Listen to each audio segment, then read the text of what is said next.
สุดท้ายเนี่ยแต่ออกนี้สวากุมมาแกนวิดีโอทำไมไงนั่นก็ยอมมาเปลี่ยนบองปอนดอกนี้ระเบียบ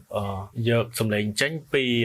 วิดีโอจังคือมีนะบองปลอมเนี่ยได้กวาดคอมเมนต์ในขนม YouTube ปอนยอมกวาดคอมเมนต์ปีดองจังไงนี่คือยอมมาធ្វើวิดีโอจูนกวาดพองได้แต่แล้วก็มาคาดไปยุ่ยังโจตะการตรวจสอบต่างออกนี้มั้งโอเคเนี่ยต่างออกเนี่ยเลยยอมโจมาแกนตรวจสอบไปแล้วยังโจมาแกนจำที่เก็บขัดต่างออกนี้มั้งโอเคเนี่ยต่างออกเนี่ยเลยยังโจมาแกนอยู่ไปจัดมั้งបន្ទាប់មកយើងយកវីដេអូមួយដែលមានសំឡេងអូខេអ្នកទាំងអស់នេះអញ្ចឹងវីដេអូនេះគឺ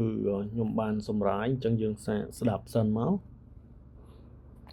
សួស្តីបងប្អូនអរគ្នានេះគឺជាការថតតូនផងខ្ញុំនៅអូខេអ្នកទាំងអស់នេះអញ្ចឹងដើម្បីយកសំឡេងចេញពីវីដេអូហ្នឹងគឺអត់បាក់ទេអញ្ចឹងបងប្អូនអរគ្នាចុចមកលើវីដេអូយើងមួយមក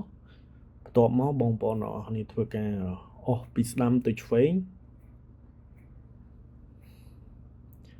បន្ទាប់មកបងប្អូនទាំងអស់គ្នានឹងឃើញពាក្យថា extract audio ហ្នឹងយើងចុចកន្លែងហ្នឹងមកអញ្ចឹងសំឡេងនិងវីដេអូគឺវាបែងចែកចេញពីគ្នាឯងបងប្អូននេះហ្នឹងឯឧទាហរណ៍ថាយើងអត់ចង់បានសំឡេងហ្នឹងយើងធ្វើការលុបចោលមកបន្ទាប់មកបងប្អូនទាំងអស់គ្នាធ្វើការ add ចម្រៀងចូលក៏បានដែរឥឡូវវាចេញបែបនេះបងប្អូនទាំងអស់នេះចុចកន្លែង sound មកអញ្ចឹងបងប្អូនទាំងអស់នេះនឹងឃើញហើយវាមានចម្រៀងយកចេញពី TikTok ឬក៏យកចេញពី file ទូរស័ព្ទផងយើងឥឡូវខ្ញុំយកកន្លែង extract sound from video អញ្ចឹងយើងអាចយកសំឡេងចេញពី TikTok ពីទូរស័ព្ទផងយើងផ្ទាល់ក៏បានពី social media ផ្សេងៗក៏បានដែរឥឡូវខ្ញុំសាកយកសំឡេងនេះសិនបន្ទាប់ពីយើងចុច add video ហើយវាចេញបែប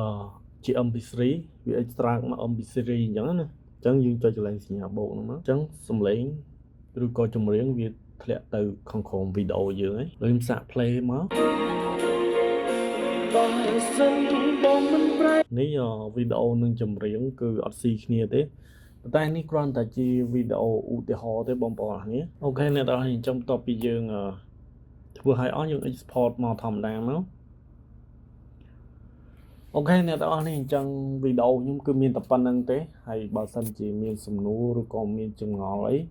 បងប្អូនអ្នកអាច comment នៅក្នុងក្រុមវីដេអូខ្ញុំបានណែអរគុណជួបគ្នានៅវីដេអូក្រោយទៀតបាយបាយ